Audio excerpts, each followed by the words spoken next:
já estamos de volta com você, nosso Ver Mais ao vivo. E olha, gente, quem não tem preocupação com os filhos, né? Não importa a idade, mas já é de praxe a adolescência ser uma época de muita dor de cabeça para os pais.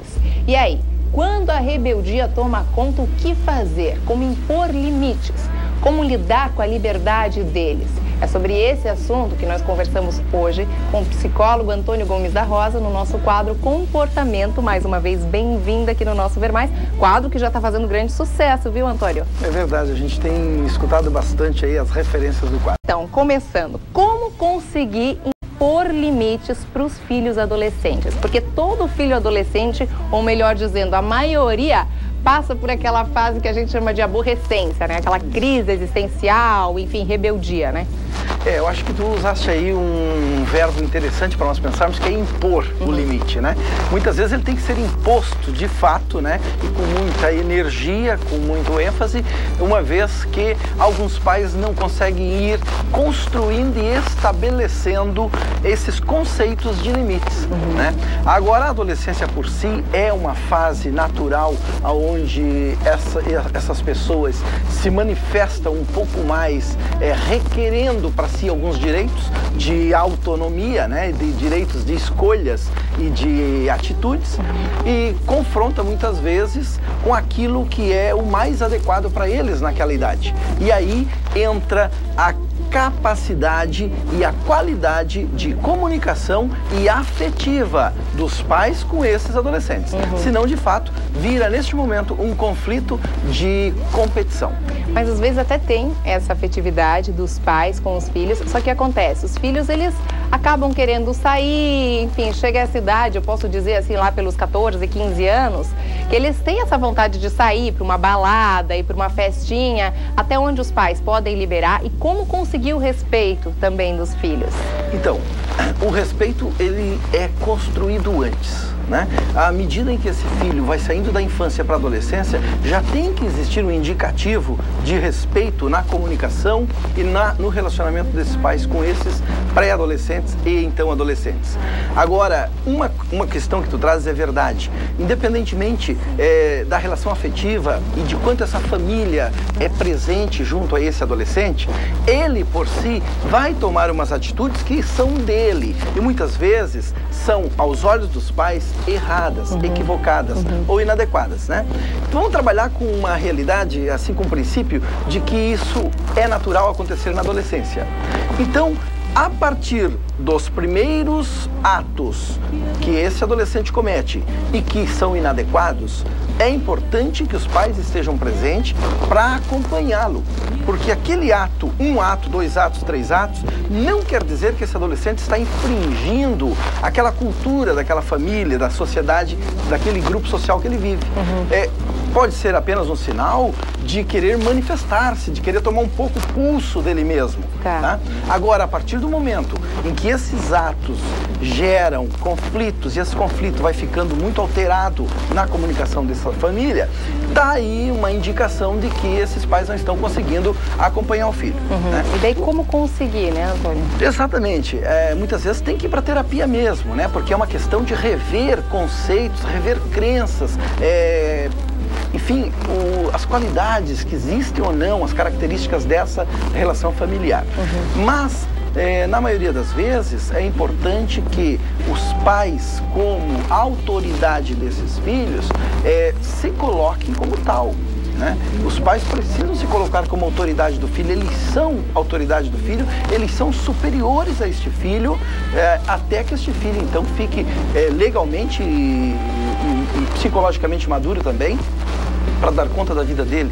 Mas aí essa autoridade é meio difícil, né? Porque o que acontece? Os adolescentes, daí eles acham que eles são sempre os donos da razão, estão cobertos de razões, né? Todo mundo passou por essa fase e sabe que isso acontece. Não dá para confrontar no mesmo nível deles, Exato, né? é isso que eu pergunto. Cada pai, cada mãe conhece seu filho e por conhecê-lo, deve saber também construir estratégias de comunicação para acessar esse filho, para fazer trocas. Muitas vezes, por isso que eu disse, não dá para impor, né? Tem filhos que têm tantas informações e sabe tão bem como funciona a dinâmica da família, uma família muitas vezes que não está muito preparada para a autoridade, então eles precisam trabalhar melhor de como acessar esse filho.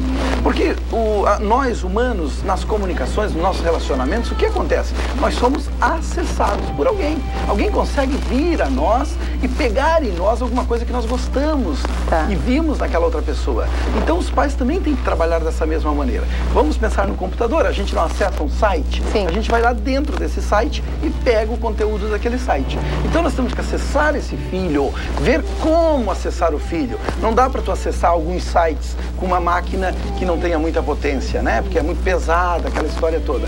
Então o teu filho tu conhece, tu precisas acessá-lo, porque se tu não acessar o teu filho, outras pessoas ou outras situações aí fora vão acessá-lo. E aí que é que corre o perigo, né? Mas aí vale, digamos, um castigo? O castigo, falando esse termo castigo, nós não vamos ter tempo para dissecá-lo, né, discerni-lo, mas assim, vale, o tipo de punição vale enquanto tu tens o controle e o domínio desta relação, né? E também o castigo tem muito a ver com como veio a infância dessa criança, porque se uma criança veio totalmente abandonada de limites e sempre ganhando tudo desde então, desde a infância, o que acontece agora que tem 15, 16 anos? Querem mudar um sistema que não estava construído. Né? Então, é importante sim cuidar desses filhos, estar presente, acompanhá-los, segui-los mesmo de longe, de maneira que eles não sejam prejudicados, não sofram danos, pior. Porque o acompanhar dos pais tem um objetivo: proteger, preservar a integridade física, psicológica dos seus filhos. Né? Aí assim, Antônio, vários pais acontece isso, deixam os filhos, beleza, começou as festinhas, né? Deixei meu filho ir pra festinha. Aí impõe, eu quero que tal horário você chegue em casa, eu vou te buscar tal horário. Isso tá certo, colocar horário limite? Ou então também quando deixar começar a sair, como é que vai funcionar isso? Qual seria a dica que você passaria para isso? Bom, essa demarcação, ela é necessária. O adolescente, ele precisa de referências. E se tu vais levá-lo a uma festa, leve-o e busque-o. Não é só levá-lo, porque é mais fácil levar porque é início da noite.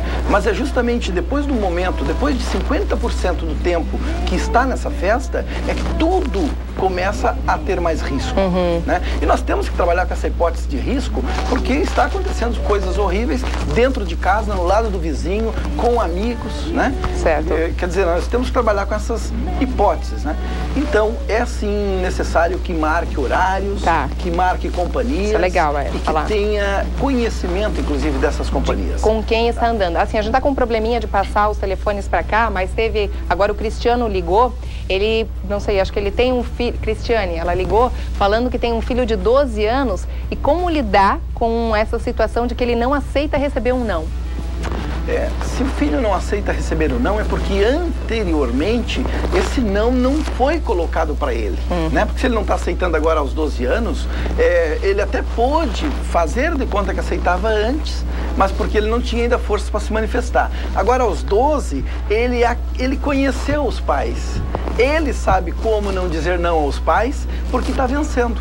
Né? Um filho de 12 anos, ele não pode desrespeitar um não de pai nenhum, sendo que esse não seja fundamentado e tenha o propósito de proteger esse filho, né? Ora, se eu desejo vida ao meu filho, eu farei de tudo e eu mandarei nele, porque eu sou superior ao meu filho e eu não permitirei que nada seja superior ao meu filho, desde que eu o ame e tenha claro o desejo de vida que eu tenho por ele, porque se eu tenho esse desejo de vida por ele, ele próprio sente isso de mim, tanto que um tapa na bunda, se eu vir a dar, vai ter uma conotação de proteção e não de espancamento. Porque ele vai sentir esse afeto. Porque ele vai sentir o quanto eu fiquei irritado, porque ele foi ameaçado, entende? E ele vai sentir a minha parceria, né, nesse caso. Ok, então. O filho, ele é como um lápis, eu diria assim, né? Um lápis precisa escrever bem, mas também para escrever bem ele precisa ser bem afinado e bem cuidado em alguma mão.